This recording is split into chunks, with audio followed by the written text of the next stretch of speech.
महाकाव्य के अनुसार कौन थे सबसे बेलगाम ऋषि? उन्होंने किया बहुतों को बर्बाद। दोस्तों, क्या आप जानते हैं हमारे हिंदू महाकाव्यों के अनुसार कुछ ऐसे बेलगाम ऋषि थे जिन्होंने बहुतों के लिए मुसीबत खड़ी कर दी थी। लेकिन सोचने वाली बात है कि आखिर वो थे कौन? ऋषि पराशर। पौराणिक मान्यताओं के अनुसार एक बार ऋषि पराशर यमुना पार करने के लिए सत्यवती नाम की कन्या की नाव में सवार हो गए। उसके रूप को देखकर ऋषि मोहित हो गए। ऋषि पराशर ने सत्यवती के सामने प्रेम बनाने का प्रस्ताव रख दिया। सत्यवती ऋषि पराशर के साथ ऐसा करने के लिए तैयार हो गई, मगर उसने ऋषि के सामने कुछ शर्तें रख दी। सत्यवती की पहली शर्त थी कि उन्हें ऐसा करते हुए कोई न देखे। ऋषि ने ये शर्त मान ली और अपनी दिव्य शक्ति से घने कोहरे का कृत्रिम आवरण बना दिया। सत्यवती ने फिर कहा कि उसकी कौमार्यता किसी भी हालत में भंग नहीं होनी चाहिए।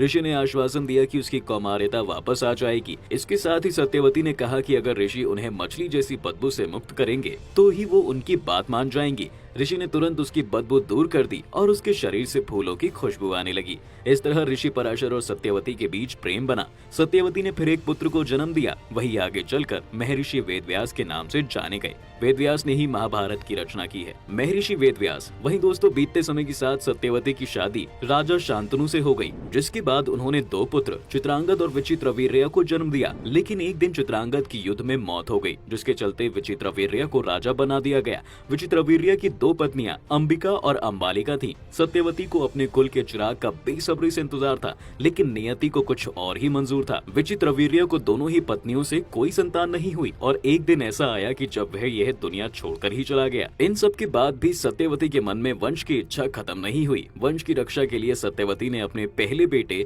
और अंबिका और अंबालिका के जेठ ऋषि वेदव्यास को याद किया। सत्यवती ने वेदव्यास से अंबिका और अंबालिका से पुत्र प्राप्ति की इच्छा जाहिर की। सबसे पहले सत्यवती ने बड़ी रानी अंबिका और फिर छोटी रानी अंबालिका को वेदव्यास के पास भेजा। जैसे ही अंबिका वेदव्यास के सामने पहुंची, वो उनके तेज से इतना डर गई कि उसने अपनी आंखें बंद कर ली, जबकि अंबालिका वेदव्यास को देखकर भय से पीली पड़ गई थी। वेदव्यास लौटकर माता सत्यवती के पास आए और उन्होंने कहा कि माता, अंबिका को बड़ा तेजस्वी पुत्र होगा, लेकिन नेत्र बंद करने के दोष के कारण वह अंधा होगा, जबकि अंबालिका के गर्भ से पांडु रोग से ग्रसित पुत्र पैदा होगा। ऋषि कुंडू। एक बार ऋषि कुंडू की तपस्या भंग करने के लिए देवराज इंद्र ने प्रमलोचा नामक की अप्सरा को पृथ्वी लोक पर भेजा था। अप्सरा जब ऋषि कुंडू के सामने प्रकट हुई तो ऋषि कुंडू उसके रूप और सौंदर्य को देखकर उस पर मोहित हो गए और उसे अपने साथ लेकर मंद्रांचल पर्वत की गुफाओं में चले गए। वहीं गुफा के अंदर 100 से अधिक सालों तक अप्सरा प्रमलोचा के साथ प्रेम की बेला में डूबे रहे। 100 साल जब बीत गए तब एक दिन अप्सरा ने ऋषि कुंडू से कहा कि हे ऋषिवर, अब मैं स्वर्ग लोक वापस जाना चाहती हूँ, इसलिए आप मुझे प्रसन्नता पूर्वक विदा कीजिए। अप्सरा के मुख से जाने की बात सुनकर ऋषि उदास हो गए और उन्होंने कहा कि देवी, अभी थोड़े दिन और रुक जाती तो अच्छा होता। ऋषि को उदास देखकर प्रमलोचा पृथ्वीलोक पर और कुछ दिन रुकने के लिए मान गई और फिर ऋषि कुंडू ने अगले 100 वर्षों तक उसी गुफा में अप्सरा के साथ भोग विलास किया। फिर 100 वर्षों बाद एक दिन प्रमलोचा ने ऋषि कुंडू से कहा कि मुनि, मुझे पृथ्वीलोक पर आए बहुत समय हो गया है, अब तो आप मुझे स्वर्गलोक जाने की आज्ञा प्रदान करें। ऋषि कुंडू फिर से उनकी बात सुनकर व्यथित हो गए और बोले, हे देवी, अभी कुछ दिन और रुको।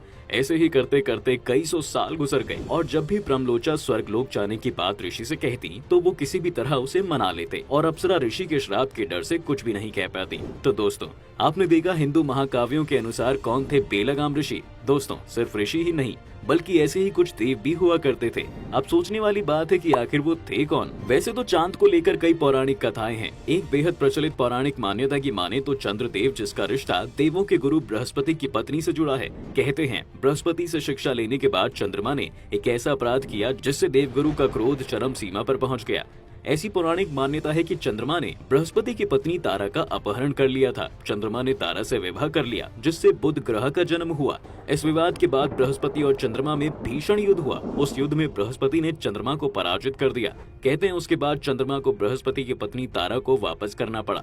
वहीं एक और कथा की माने तो देवगुरु बृहस्पति से चंद्रमा शिक्षा ग्रहण कर रहे थे, तभी उनकी पत्नी तारा चंद्रमा की सुंदरता पर मोहित होकर उनसे प्रेम करने लगी। चंद्रमा भी तारा पर मुग्ध हो गए। दोनों में प्रेम हो गया और तारा चंद्रमा के साथ ही रहने चली गई। बृहस्पति इससे बहुत नाराज हुए। उन्होंने चंद्रमा से अपनी पत्नी लौटाने को कहा, लेकिन ना तो चंद्रमा तारा को लौटाने को राजी थे और ना ही तारा वापस जाना चाहती थी।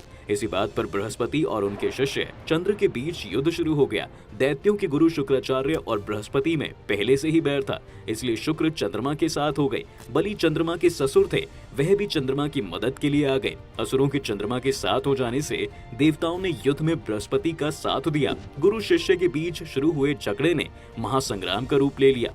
बृहस्पति के पिता अंगिरस शिवजी के विद्या गुरु थे। वह अपने गुरु पुत्र के पक्ष में युद्ध के लिए गणों के साथ आ गए। वहीं ब्रह्मा को डर लगा कि इस युद्ध की वजह से कहीं सृष्टि का अंत न हो जाए। वह बीच बचाव कर युद्ध रुकवाने की कोशिश करने लगे। ब्रह्म तारा के पास गए और समझाया कि उसके प्रेम संबंध की वजह से संसार खतरे में है, उसे बृहस्पति के पास चले जाना चाहिए। जिसके बाद तारा चंद्रमा को छोड़कर वापस बृहस्पति के पास चली गई।